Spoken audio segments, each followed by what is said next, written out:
First one is there a certain level of IgM that decides when treatment should start? So I would just, just to mention that we have so great experts here on the right side and with Simone, so please feel invited, my dear colleagues, also to say something. So because, it's always nice, like a small panel discussion. I have to apologize, my flight is going earlier today, so I have to leave earlier, so I'm not in the panel discussion. Serious apologies. Okay, so let's make a short panel session here. So per se, IgM is not a reason to initiate treatment. So this is what you read in the literature. But we agreed on that at a certain level of IgM, the risk to develop hyperviscosity is getting higher. So, this level is, let's say, around, some say 50, some say 60 grams per liter. So, because we know it's like an exponential curve. Yeah, below these levels, it's very unlikely that you develop a hyperviscosity, but above these levels, it was shown that the median time when you go about 60 shrinks down to a few months, the risk to get hyperviscosity. So this is soft and always depends on you and on the treating physicians. But when you have this exceedingly high IgM levels, we recommend starting treatment. But I don't know how you see it. Yeah, what we also take into account is how fast it is increasing. Dynamic. For example, if it goes up very quickly, and also we know already maybe for a patient who had treatment before, at which level the patient developed symptoms or other signs of disease. So it's not all about, that's what I tried to say earlier, it's not all about the level, it's really the combination of... Or let's say somebody has a CXCR4 mutation, we know that the risk for them to have a higher dynamic or a risk to develop hyperviscosity is increased. Somebody has cardiovascular disease, and of course you would not love to have this blood sticky, and so on, So it's really patient depending, but... I don't have a microphone, but I think you can hear me. It's a point of discussion, right? Because there's a bit conflicting data as to which level the risk of hyperviscosity is the highest. But what we put in the guideline in the Netherlands is that when the IgM is 40 or higher, at least we recommend, even when patients are asymptomatic, to do an eye exam, because the retinal veins, so the veins in the backside of the eye, are very small veins that you can see very well. And if you already see problems with clotting and bleeding in those veins, then you know it's like a warning system. So we do very low threshold screening for hyperviscosity above 40, actually, just to make sure you're not missing anything. Yeah, that's an important point. So this fundoscopy is really very simple investigation and gives you some idea, at which risk your patient is for developing this. Fantastic, thank you. There's a couple of questions around, are there any projects targeting mRNA vaccines that can target WM? So many of us with the MYD88 gene that interested in whether the well-developed vaccine might be able to help in WM. Yes, strangely, I also got these questions in the last weeks from Germany. Not that I'm aware. So I think it's an exciting technology, and we have learned a lot with regard to vaccination development and the Nobel Prize and everything. But I'm not aware that we have any, let's say, tool how to counteract the genetic alterations or to, do some kind of vaccination based on this mRNA technology in Waldenstrom so far. Thank you. Another question is, what options are available for patients who progress on BTK inhibitors? That's a very, very good point. So because with all this enthusiasm, at the end, what you have seen, the toolbox we have is still, there's room for improvement, as always. Let's put it this way. And so when you have somebody who's on a BTK and it progresses and has not seen our chemo, you can give, theoretically, our chemotherapy. Why not? So we know that our chemo is effective also after BTK inhibitor treatment. So there are new developments, such as non-covalent BTK inhibitors, so they work differently. It's a drug called pirtobrutinib, which is difficult to get access to, at least in Germany, but we anticipate that we will get access next year. I think it's probably the same in the Netherlands or in Italy, so we don't have access at the moment. There's also no compassionate use program. So, but this will be a possibility next year.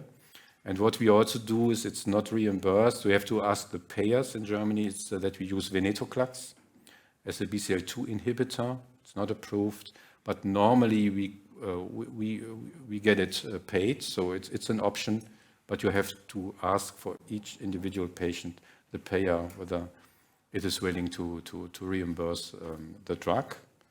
So these are the possibilities at the moment. And of course, think about clinical trials, which are set up, which care for these patient populations.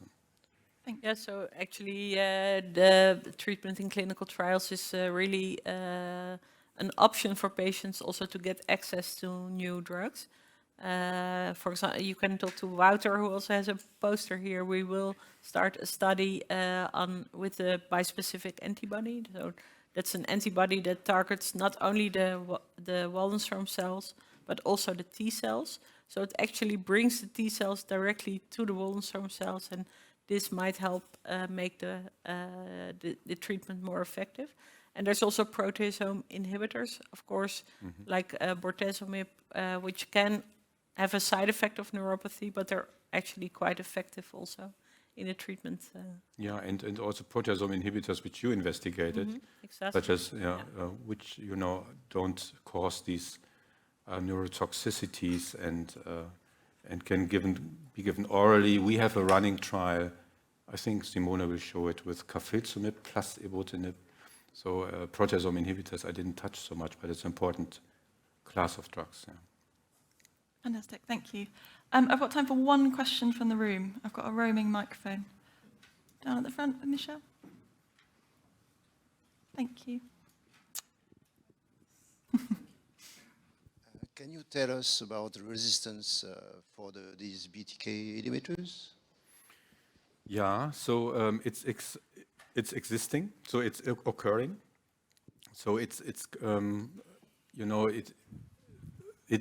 based on the fact that this drug binds at a certain pocket of this BTK growth signal protein. And when this binding pocket is changed, the cells are smart. Yeah, they try to escape.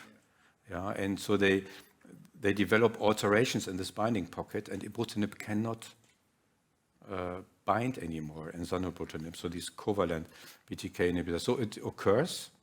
There are also patients who get resistant having not these mutations, so there are different mechanisms, not only these mutations in this binding pocket.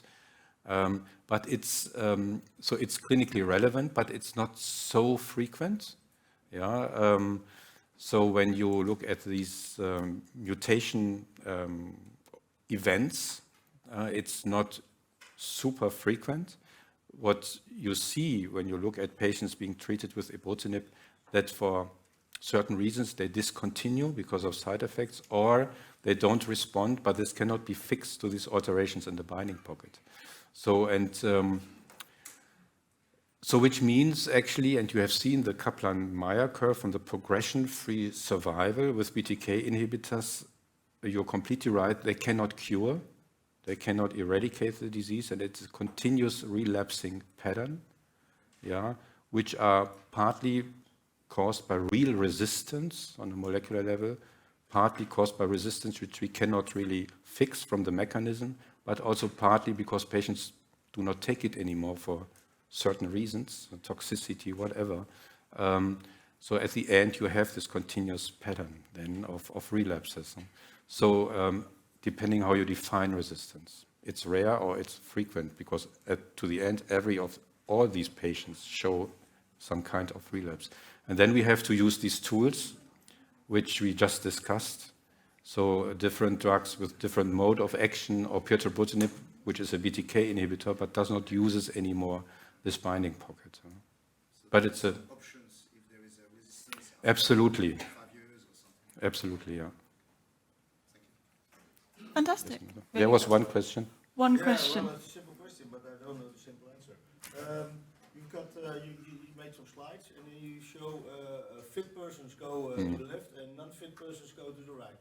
Crazy. Why don't fit persons go to the right too, to the non-fit side? Yeah, you see, this is, you know, how we write guidelines. Yeah, and I tell you, it's you're completely right. Huh? So first, of course, medically fit patients could go to the left side, medically non-fit. But when you give ibrutinib or zanubrutinib for 100,000 a year, and the payer comes to your hospital and looks into the chart of the patient and says, why was this patient not eligible to get chemotherapy? I don't see any comorbidity. You have to pay it privately. So this is, you know, why in the guidelines, at least, you know, it might be different in the Netherlands, but where we have to take into account the situation of reimbursement. Because it's a recommendation for all our colleagues who are not experts in Waldenstrom, who are treating patients in small private practices. But you're completely right. Medically, it makes no sense at all. Although, may I maybe... But there's a trick. You can give ibrutinib rituximab, and then you omit rituximab. But yeah, I like, because you showed the curves with DRC. I have a discussion with patients as well, because you mentioned, I think very rightly, the fixed duration versus ongoing therapy. I think if you're, let's say, young and fit, you can still use the fixed duration DRC treatment, and that might, you know, you might have a treatment-free interval that lasts for 4 or 5 or 6 years. And then there's still BTK inhibitors. So you can also turn it around and say, while you still have the opportunity to be, you know, to have the fixed duration treatment, then you go for it, and then you save the other options for later. So it's also a discussion with the patient whether you want to start with a treatment that will go on for, you know, you have to keep taking the pills and the side effects for years, or whether you invest 6 months and then maybe you're, you know, free to go without any treatment for years. So yeah, but that's completely right. But the problem is, and you are right in that in the sense, guideline, yeah, in yeah. the guideline, Yeah. we are forced to make this Yeah. dichotomy Because of the reimbursement policy. system, And yeah. this, we should have the free decision. Yeah. No, yeah, as- exactly. as But I wanted physicians to and mention patients. that. Yeah, there's yeah, no, also, absolutely. yeah. But in some way, you're right. I will sell my house, and then we take the other one. We will manage an alternative route that you keep your house. Fantastic. Thank you so much to all our speakers from this morning.